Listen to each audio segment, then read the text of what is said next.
Crag here tonight. I just want to begin by saying, you know, one of the problems that I've been preoccupied with as a concrete or a visual poet for over 20 years is how to make a fetish potent outside of its own cult. And I think that's just basically a fancy way of saying there is something unnecessarily obscure and mystifying about the idea of visual poetry. And it's probably true of all poetry in general. I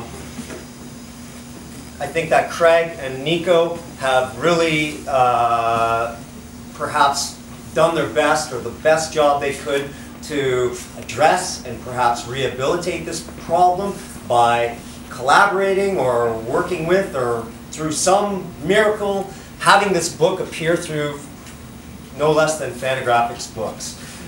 So that's a great way to get these obscure messages out into the world, because presumably this book will, you know, be distributed and bought wherever Fantagraphics books titles are bought and sold. So right here. Awesome, awesome. Right here. I just wanted to say that, because that in and of itself is an event. Walmart. Well, chapters are borders anyway, right? Yes. Like, not everybody is smart and informed. Not everybody in North America shops at stores like this. So you got to kind of try and do some outreach to some of those people some of the time. Anyways, once every 30 or 40 years, it's okay, I think. Okay, I'm not going to read my own work. I'm going to sort of be acting in the capacity of ambassador. I thought that I would treat these readings as a tribute to some of the people that are also in this book, but who could not be here. So I'd like to begin by reading a poem by Robert Grenier, but I think because he's American, they say Grenier. Grenier. Okay, I say Grenier because it's a French name, and I like the sound. Grenier sounds so much more dignified. I pronounce his name wrong, but nonetheless, he's a great poet, and he does have a piece up here. He evolved from being kind of what you would call a straight poet to practice this type of practice. So I'm reading an older piece from a book called Series that was published in 1978. It's called Toaster by Robert Grenier. As you like. Toaster.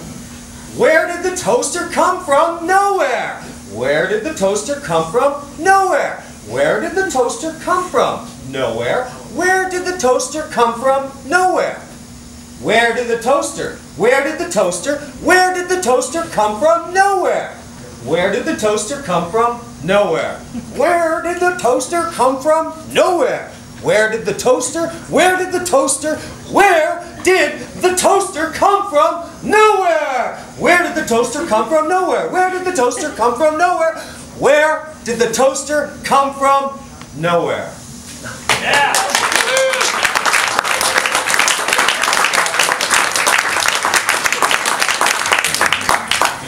A friend of mine reads that poem to his babies, his children, when he's trying to put them to sleep. So I think everybody can get their head around that one.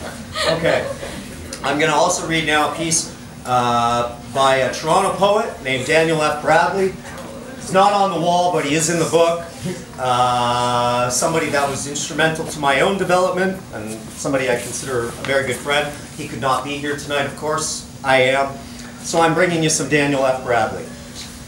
This is from a book called The Sharp Corners, published in 1999. It's called All That Remains. Outside the gate of your mother's tongue, inside your mouth, behind each and every scrap of detail between ourselves, speak and spell out the bridge between too small to have a different planet for that sky. Opens a moon's satellites, every object out the moon, head first out the gate. Daniel Bradley.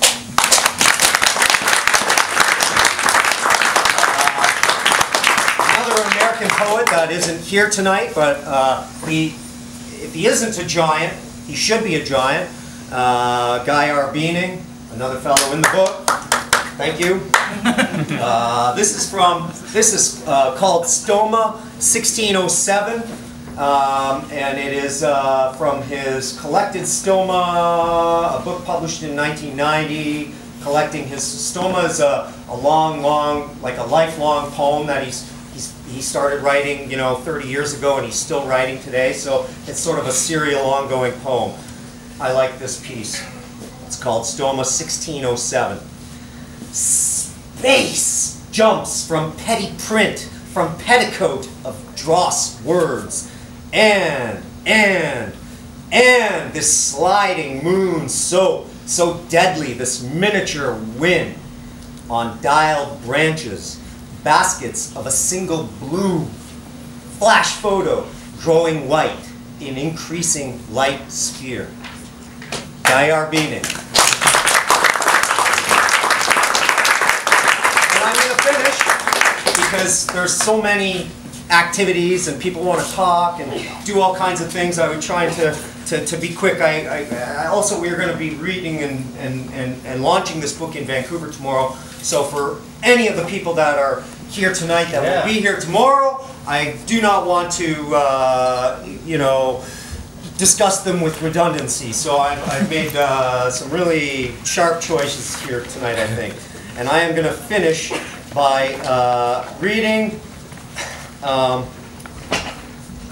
Crag Hill published this book called The Week in 1992, and I don't know if the book has any other fans. We've met tonight for the first time, but we've been here he is, off and on. Off and on. I mean, I would say I probably could send you more things through the mail. So if I've been remiss, I apologize. But nonetheless, for 20 years now, we have known each other. We've been in the same constellation. I always was a fan of this book. When it was published, about 6 months after it had hit the press, I remember writing to him and saying, The Week, that's a great book. And he's like, you're the only person in the world that thinks so. So I could very well be the only person in the world that likes this book. But here I am, sharing it all with you because I like to bring poetry to poetry readings. So Crag Hill from The Week, and I had made a selection here, but I was rereading it over, and I think I'm going to just read, I guess, the scintillating conclusion of. I think this is it's 26-page book, right? So it's 28-page book. So it's a long poem, and you're just sort of getting like a petri dish here in this reading. Pardon me. So, from The Week. Leaving remains to be seen. Mine, the sound merges with the hearing of it. I was in a blouse I did not know. Will he hurry the political hatchet? It's a heel at its rest. The couple watch more production than product. Sitting around a table holds up the conversation. Everything is so busy maintaining its nuclear structure. The biggest fish are always dead. The lack of shock keeps everyone on the edge. The lack of shock keeps everyone on the edge, but it doesn't say that twice. I just read it twice. The jet set is just a vapor trail. Normal bias? Good literature is a widow. Callous dowboys? The balance of the vastness defines the human scale. No sense fading out for the better life. Political heat, revolving doubts, the cold, red, ringing light. Night bleeds. Violence is a flash with a pan. He corners himself to find out if he fills the space allotted to his lot. A blitz of elections, a blatz, all I can afford. That's a beer, right? Blatz. Yeah. The store tosses its glass, much to the startle of the neighborhood. Silence shivered after midnight.